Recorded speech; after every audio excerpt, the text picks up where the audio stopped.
क्या आपने कभी इतनी चिंता की है कि रातों की नींद उड़ जाए? क्या आपने कभी भगवान से पूछा है, मैं इतना सब कर रहा हूं, फिर भी मुझे ही क्यों तकलीफ मिलती है? अगर हां, तो यह कहानी सिर्फ आपके लिए है। यह कहानी है रमेश नाम के एक व्यक्ति की, जो एक साधारण व्यापारी था, लेकिन चिंता, असफलता और डर ने उसे लगभग तोड़ ही दिया था। उसे लगता था कि उसकी सारी मेहनत बेकार जा रही है। लेकिन फिर उसकी जिंदगी में आए एक ऐसे इंसान, जिनकी बातों ने उसे बाहर नहीं, भीतर की दुनिया देखने की प्रेरणा दी। इस कहानी में आप जानेंगे कि कैसे ध्यान, विश्वास, भक्ति और धर्म किसी भी टूटे हुए इंसान को फिर से खड़ा कर सकते हैं। कैसे सिर्फ सोचने से नहीं, बल्कि सही सोच और सही कर्म से जीवन बदला जा सकता है। और सबसे बढ़कर, ईश्वर से रिश्ता कैसे जोड़ा जाए। तो चलिए शुरू करते हैं रमेश की उस यात्रा को, जो उसके जीवन का सबसे बड़ा मोड़ बन गई। रमेश एक 17 साल का लड़का हमेशा कुछ न कुछ सोचते सोचते परेशान रहता था। वह छोटी छोटी बातों को लेकर घंटों चिंता करता और रातों की नींद हराम हो जाती। उसे हमेशा डर रहता कि अगर उसने किसी चीज में गलती की तो क्या होगा। उसकी जिंदगी में बहुत सी असमंजसें थीं। उसकी आंखों में हमेशा वही सवाल घूमते रहते थे। क्या मैं सही रास्ते पर हूं? कंपोनेंट प्लेसमेंट, क्या मेरी मेहनत का फल मिलेगा? ज़रीनिया, क्या लोग मुझे सही तरीके से समझते हैं? ये सभी सवाल उसके मन में अनवरत चलते रहते थे और उसे अंदर से परेशान कर देते थे। उसकी यह स्थिति सिर्फ एक मानसिक दबाव का कारण बन रही थी और वह अपने जीवन की वास्तविक शांति को खोता जा रहा था। एक दिन रमेश को श्रीमान मोहन नामक एक व्यक्ति से मिलने का अवसर मिला। श्रीमान मोहन को देखकर उसकी पहली प्रतिक्रिया थी कि वह शायद एक साधारण से व्यक्ति होंगे, लेकिन जब वह उनके पास बैठा तो उसे कुछ खास महसूस हुआ। मोहन जी की आंखों में गहरी शांति थी और उनकी उपस्थिति से ऐसा लग रहा था जैसे उनका मन पूरी तरह से संतुलित हो। रमेश ने अपनी परेशानी और चिंताओं का जिक्र किया। मैं बहुत ज्यादा सोचता हूं, छोटे छोटे मुद्दों पर घंटों ध्यान लगाता हूं और मेरे मन में हमेशा उथल पुथल रहती है। क्या आप मुझे यह बता सकते हैं कि मैं क्या करूं? श्रीमान मोहन मुस्कुराए और उन्होंने उसे शांति से उत्तर दिया, रमेश, ज्यादा सोचना कभी भी समाधान नहीं होता। सोचने से सिर्फ हमारी मन की उथल पुथल बढ़ती है और हम हमेशा एक तरह के मानसिक बोझ से घिरे रहते हैं। यह वही स्थिति है जैसे समुद्र की लहरों के बीच एक नाव हो, जो लगातार इधर उधर हिल रही हो, लेकिन जब तुम ध्यान लगाते हो तो वह नाव शांत पानी पर चलने लगती है। तुम्हारा मन भी उस शांत नाव की तरह हो जाता है। श्रीमान मोहन ने रमेश को ध्यान और आत्मनिरीक्षण के महत्व को समझाया। ध्यान से हम अपने भीतर की आवाज सुन सकते हैं।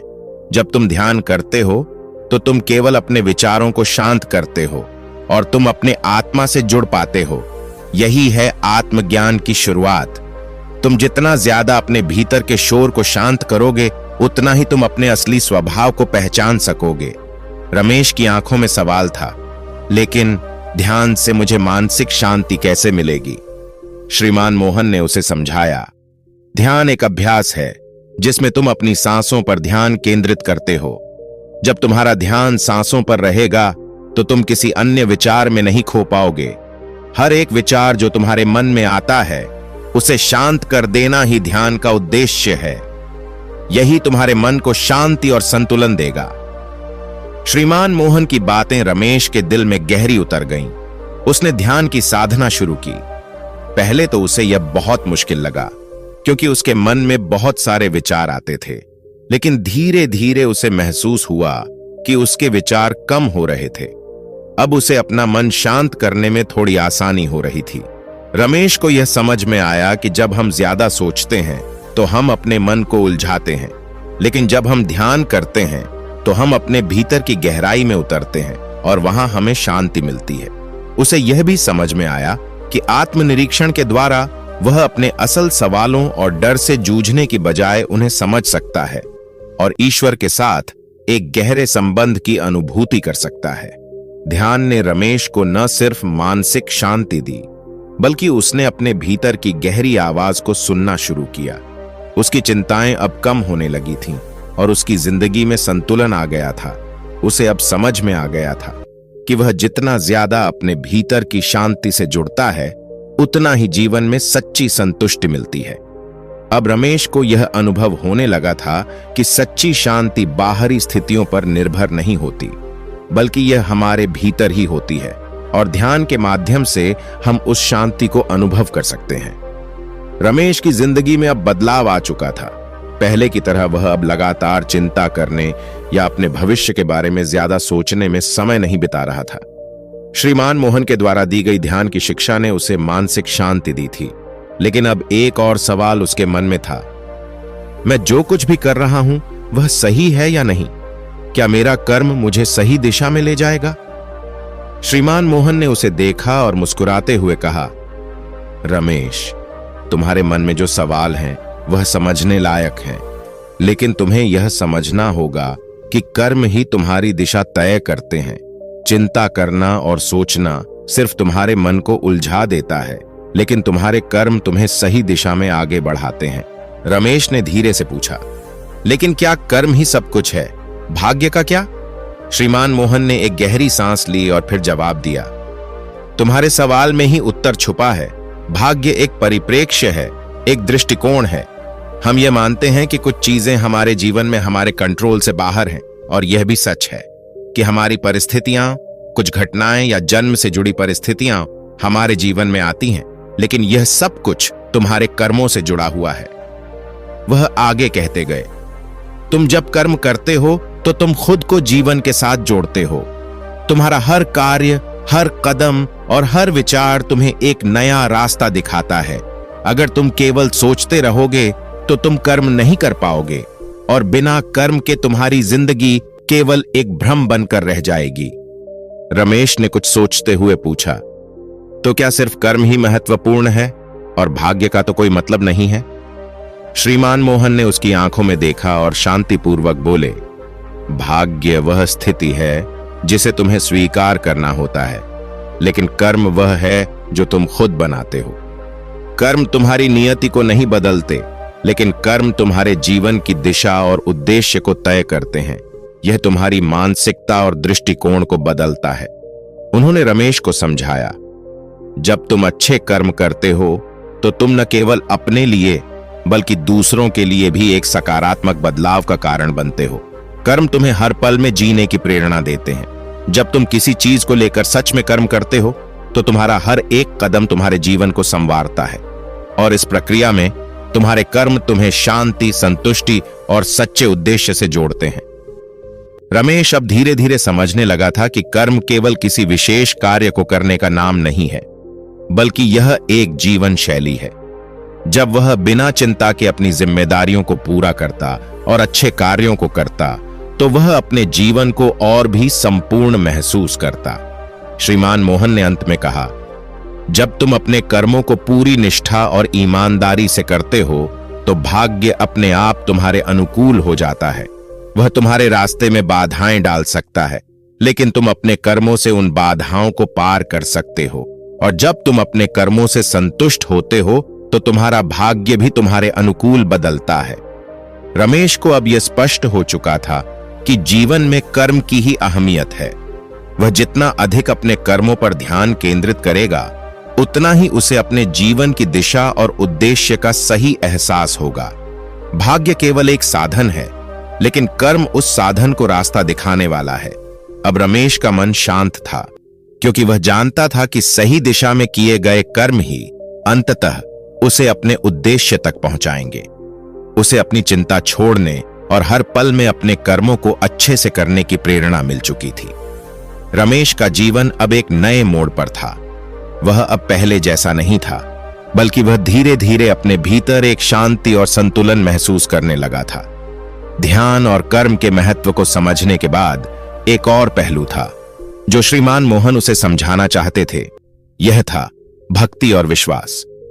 श्रीमान मोहन ने एक दिन रमेश से कहा, रमेश, तुम जितना अपने कर्मों और अपने विचारों पर ध्यान देते हो, उतना ही तुम्हें अपने ईश्वर पर विश्वास और भक्ति में भी जीने का प्रयास करना चाहिए। जब तुम अपने ईश्वर पर विश्वास करते हो तो तुम्हारी सारी चिंताएं अपने आप समाप्त हो जाती हैं। रमेश को थोड़ा सा आश्चर्य हुआ, क्योंकि वह अभी तक यही सोचता था कि विश्वास और भक्ति केवल धार्मिक गतिविधियां हैं। उसने सवाल किया, क्या यह सच है श्रीमान मोहन? क्या सच में भक्ति और विश्वास मेरी चिंताओं को खत्म कर सकते हैं? श्रीमान मोहन मुस्कुराए और बोले, भक्ति और विश्वास वह शक्तियां हैं जो हमारी आत्मा को ऊंचा उठाती हैं। जब तुम अपने ईश्वर के प्रति पूरी तरह से समर्पित हो जाते हो तो तुम्हारे मन में कोई भी डर, चिंता या शंका नहीं रहती। फिर श्रीमान मोहन ने रमेश को भगवत गीता का एक अंश सुनाया। जो भगवान के प्रति अपनी पूर्ण भक्ति में रहते हैं, उनकी चिंता हर रूप में समाप्त हो जाती है। वह अपने ईश्वर के प्रति पूर्ण विश्वास रखते हैं और वही विश्वास उन्हें शांति और शक्ति प्रदान करता है। रमेश ने ध्यान से गीता का वह शेर सुना और उसके दिल में गहरी हलचल हुई। उसे यह समझ में आया कि ईश्वर में विश्वास करना केवल एक धार्मिक कर्तव्य नहीं है, बल्कि यह एक मानसिक शांति की प्रक्रिया है। जब इंसान ईश्वर पर पूरा विश्वास करता है तो वह अपने जीवन की समस्याओं और चिंताओं को उनसे जुड़कर आसानी से पार कर सकता है। श्रीमान मोहन ने आगे कहा, भक्ति का अर्थ केवल पूजा या रीतियों में विश्वास करना नहीं है। भक्ति का असली मतलब है जीवन के हर पहलू में अपने ईश्वर को साथ महसूस करना। जब तुम अपने हर कर्म, हर विचार और हर निर्णय में ईश्वर को शामिल करते हो तो तुम्हारी चिंताएं धीरे धीरे खत्म हो जाती हैं। रमेश ने सोचा, अगर मैं इस विश्वास को अपनी जिंदगी में अपनाऊं तो क्या सच में मेरी चिंताएं कम हो सकती हैं? और उसे महसूस हुआ कि उसका मन अब एक नई दिशा में सोचने लगा था। वह जितना अधिक अपने जीवन में भक्ति और विश्वास को समाहित करता था, उतनी ही उसकी चिंता कम होती जा रही थी।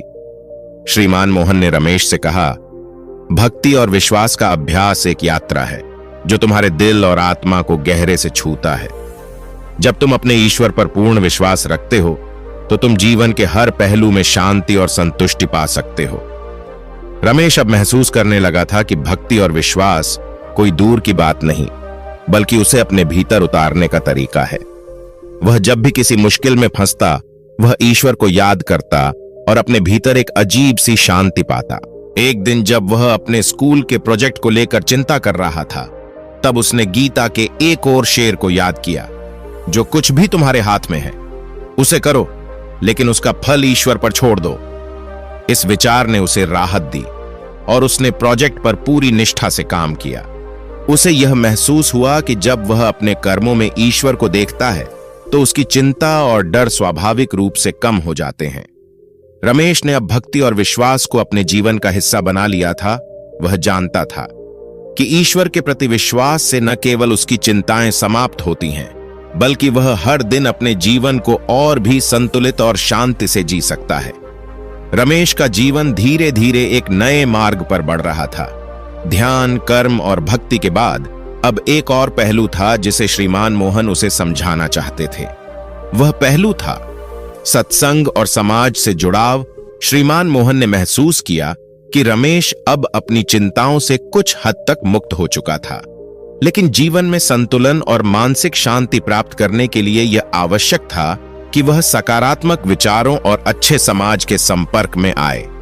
एक दिन श्रीमान मोहन ने रमेश से कहा, रमेश, अब तक तुमने ध्यान, भक्ति और कर्म का अभ्यास किया है, लेकिन एक और महत्वपूर्ण तत्व है जो तुम्हारे जीवन को पूरी तरह से संतुलित कर सकता है, और वह है सत्संग। रमेश ने पूछा, सत्संग क्या है श्रीमान मोहन? क्या यह मेरी चिंताओं को और भी कम कर सकता है? श्रीमान मोहन मुस्कुराए और उत्तर दिया, सत्संग एक ऐसा अवसर है जब हम अच्छे लोगों के साथ बैठते हैं, उनकी बातें सुनते हैं और सकारात्मक ऊर्जा का अनुभव करते हैं। जब हम एक अच्छे समाज में रहते हैं और सकारात्मक विचारों के संपर्क में आते हैं तो हमारे विचार भी शुद्ध होते हैं और हमारा मन शांत होता है। यह हमें सही मार्ग दिखाने में मदद करता है। श्रीमान मोहन ने रमेश को एक धार्मिक सभा में जाने का निमंत्रण दिया, जो गांव के पास एक मंदिर में हो रही थी। यह सभा न केवल धार्मिक चर्चा पर केंद्रित थी, बल्कि इसमें जीवन के महत्व, समाज के कल्याण और आत्मज्ञान पर भी बात होती थी। रमेश को श्रीमान मोहन के शब्दों में एक नई उम्मीद और उत्साह महसूस हुआ और उसने स्वीकृति दे दी। जब रमेश पहली बार उस सभा में पहुंचा तो उसने देखा कि वहां पर कई लोग, वृद्ध, युवा, पुरुष और महिलाएं सब एकत्रित होकर ध्यान कर रहे थे और शांति से गुरुजी के प्रवचनों को सुन रहे थे। यह माहौल बहुत ही शांतिपूर्ण था और रमेश को एक अद्भुत शांति का अनुभव हुआ। सभा के दौरान गुरुजी ने कहा, जब हम सकारात्मक समाज का हिस्सा बनते हैं तो हमारी सोच और दृष्टिकोण भी सकारात्मक हो जाते हैं। एक अच्छे समाज में हमारी आत्मा भी शुद्ध होती है और हम जीवन के प्रति सही दृष्टिकोण विकसित कर पाते हैं। रमेश ने ध्यान से सुना और महसूस किया कि गुरुजी की बातों में एक गहरी सच्चाई थी। वह अब समझने लगा था कि अकेले अपने विचारों और चिंताओं को दूर करना मुश्किल होता है, लेकिन जब हम अच्छे लोगों के साथ रहते हैं और उनके सकारात्मक दृष्टिकोणों से प्रभावित होते हैं तो हमारी मानसिक स्थिति भी सुधरती है। सभा के बाद रमेश ने श्रीमान मोहन से कहा, श्रीमान मोहन, मैंने अब महसूस किया कि सत्संग का कितना बड़ा प्रभाव होता है। यहाँ लोगों के बीच एक विशेष ऊर्जा है जो मेरी चिंताओं को पूरी तरह से दूर कर देती है। श्रीमान मोहन ने उसे जवाब दिया, यह सच है रमेश, जब हम एक अच्छे समाज में होते हैं तो हम अपनी शक्तियों को एकत्रित कर सकते हैं। अच्छे लोगों के साथ बैठना और उनके अनुभवों से सीखना हमारी मानसिकता को बदल सकता है। यह हमें न केवल अपने जीवन के उद्देश्य को समझने में मदद करता है, बल्कि समाज के प्रति हमारी जिम्मेदारी को भी समझाता है। रमेश अब जानता था कि जीवन में मानसिक शांति पाने के लिए केवल व्यक्तिगत अभ्यास ही पर्याप्त नहीं था, उसे अपने समाज से जुड़ने की भी आवश्यकता थी। अब वह नियमित रूप से सत्संग में जाता और अच्छे विचारों और अनुभवों से घिरा रहता था। धीरे धीरे उसकी चिंताएं कम होने लगीं और उसका जीवन अधिक संतुलित और शांतिपूर्ण हो गया। वह अब समझ चुका था कि जीवन में असली सुख और शांति प्राप्त करने के लिए हमें अपने विचारों को शुद्ध करना पड़ता है, और यह तभी संभव है जब हम एक अच्छे समाज का हिस्सा बनते हैं जहां सकारात्मकता और सद्गुणों का प्रचार होता है। रमेश अब तक बहुत कुछ सीख चुका था। ध्यान, भक्ति, कर्म और सत्संग के माध्यम से उसने अपने जीवन को बदलने की शुरुआत की थी। लेकिन अब एक और महत्वपूर्ण पहलू था जिसे श्रीमान मोहन ने उसे समझाना था, सकारात्मक सोच और विश्वास। यह वह ताकत थी जो उसे हर स्थिति में जीवन को एक सकारात्मक दृष्टिकोण से देखने की क्षमता दे सकती थी। श्रीमान मोहन ने एक दिन रमेश से कहा, रमेश, जो तुम सोचते हो वही तुम बनते हो। अगर तुम अपने मन में सकारात्मक विचारों को जगह दोगे तो वही तुम्हारा जीवन बनेगा। रमेश को यह सुनकर आश्चर्य हुआ। उसने पूछा, क्या सच में श्रीमान मोहन, जो हम सोचते हैं वही हमारे जीवन में घटित होता है? श्रीमान मोहन मुस्कुराए और बोले, यह सत्य है रमेश। भगवान ने गीता में कहा है, जो तुम सोचते हो वही तुम बनते हो। तुम्हारे मन में जितनी सकारात्मक सोच होगी उतनी ही सकारात्मक घटनाएं तुम्हारे जीवन में आएंगी। रमेश अब गहरे विचार में डूबा हुआ था। उसने महसूस किया कि अब तक उसके मन में सिर्फ नकारात्मक विचार घूमते रहते थे। वह हमेशा चिंता करता रहता था, क्या होगा, क्या नहीं होगा, क्या सही होगा और क्या गलत होगा। वह जीवन की हर स्थिति को नकारात्मक दृष्टिकोण से देखता था। लेकिन श्रीमान मोहन के शब्दों ने उसे झकझोर दिया।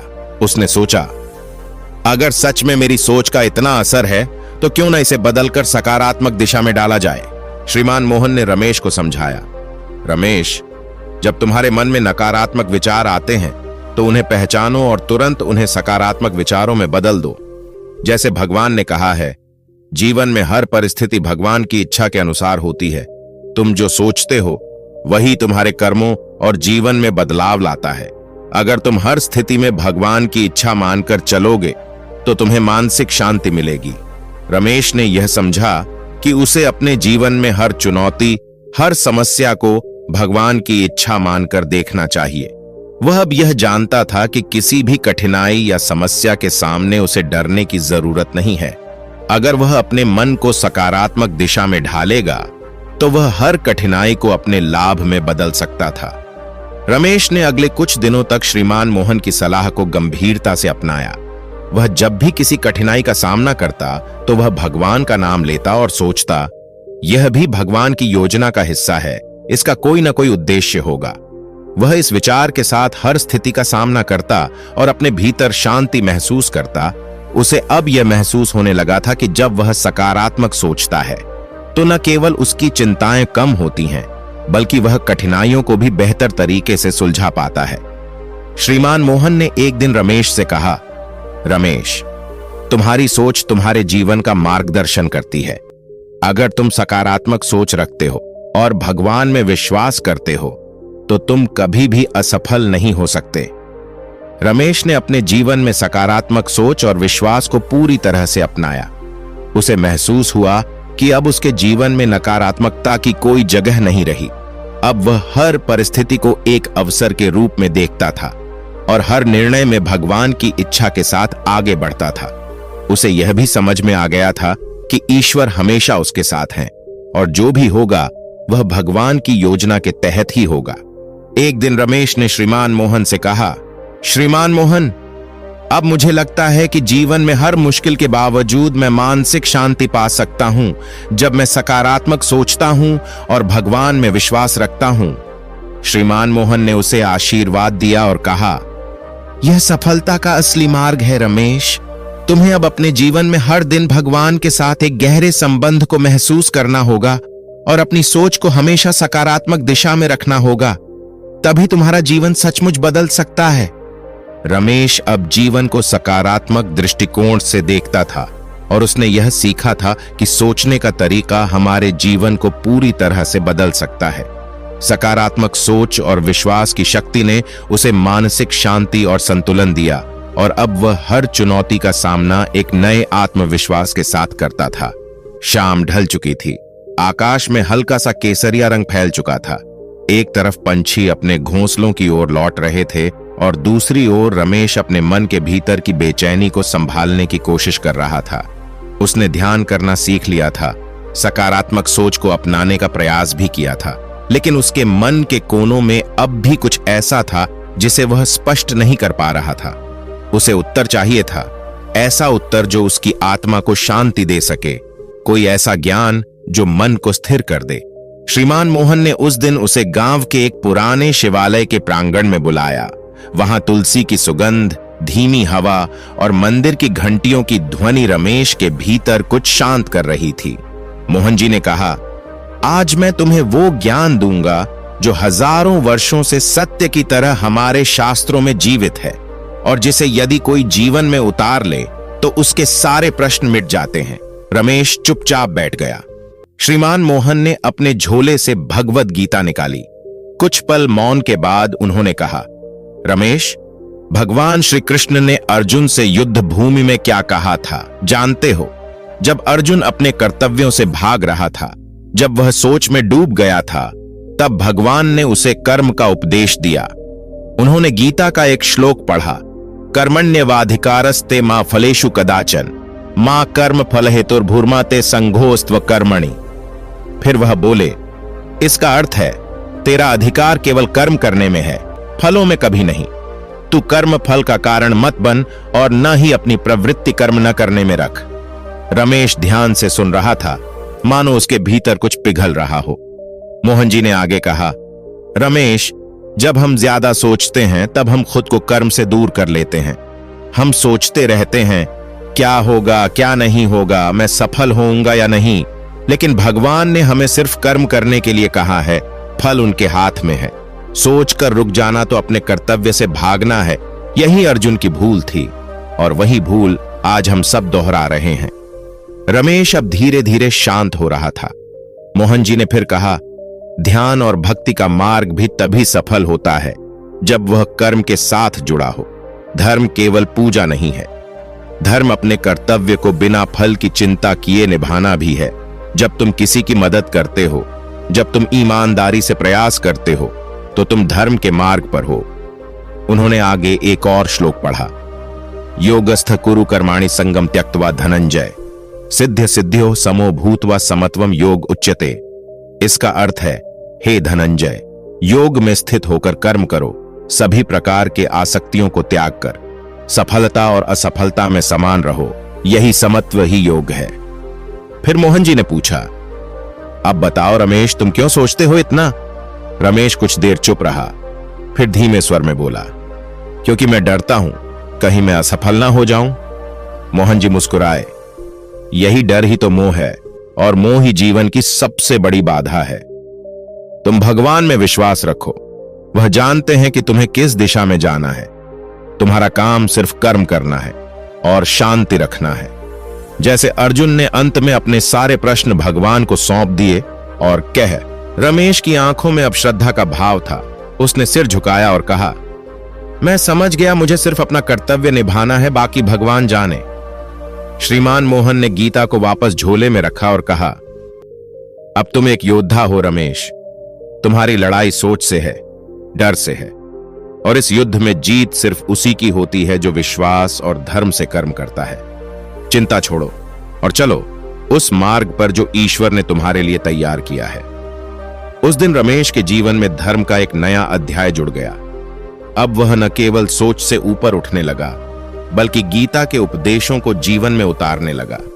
वह जान गया था कि उसका मन स्थिर हो सकता है अगर वह कर्म और ध्यान को भगवान की इच्छा मानकर निभाए।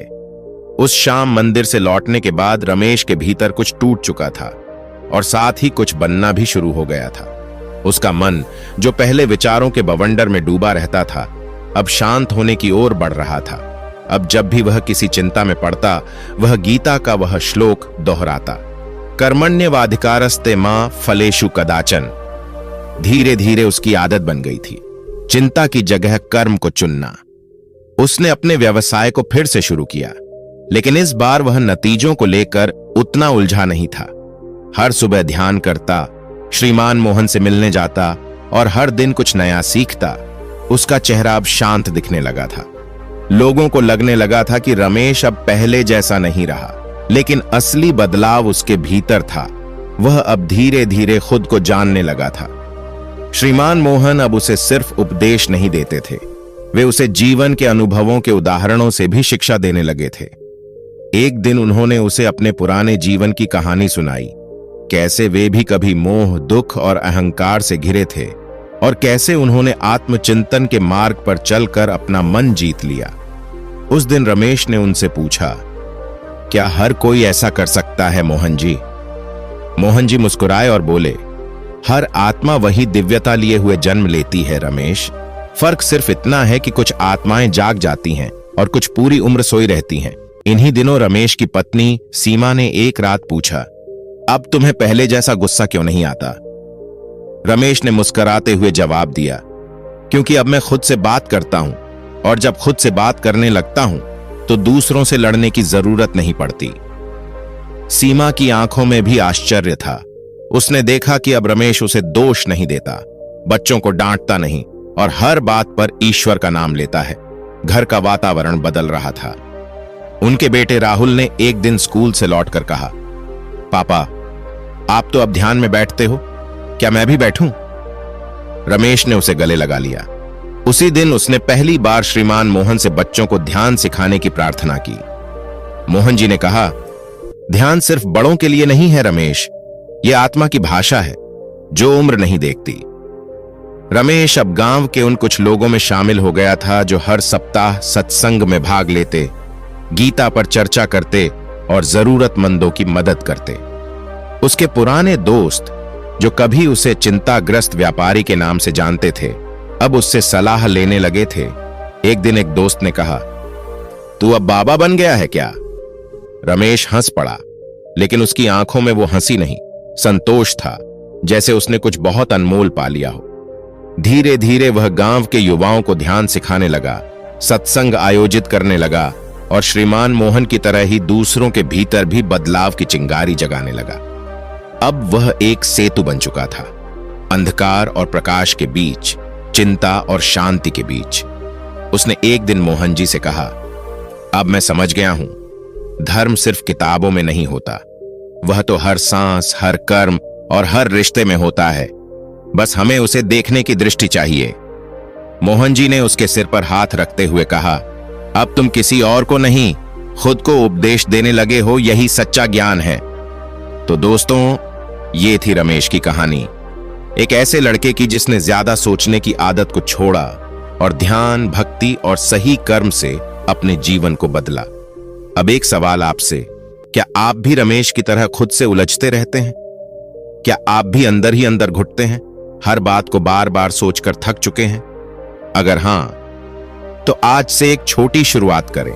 सुबह का कुछ समय मौन में बैठें, एक सच्ची प्रार्थना करें और अपने कर्मों को शुद्ध रखें। यही आत्मनिरीक्षण है, यही ध्यान है और यही ईश्वर से जुड़ने का पहला कदम भी। अगर इस कहानी ने आपके दिल को छुआ हो, अगर इससे आपको कोई नई दिशा मिली हो, तो इस वीडियो को लाइक जरूर करें, अपने दोस्तों और परिवार के साथ शेयर करें, ताकि और लोग भी अपनी जिंदगी में इस बदलाव को महसूस कर सकें। और हां, अगर आप ऐसी ही प्रेरणादायक, आध्यात्मिक और जीवन बदल देने वाली कहानियां देखना चाहते हैं, तो सब्सक्राइब करना मत भूलिए, क्योंकि आगे आने वाली कहानियां आपके सोचने का तरीका ही बदल सकती हैं। धन्यवाद, आपका समय अमूल्य है और याद रखिए, परिवर्तन बाहर नहीं, आपके भीतर होता है।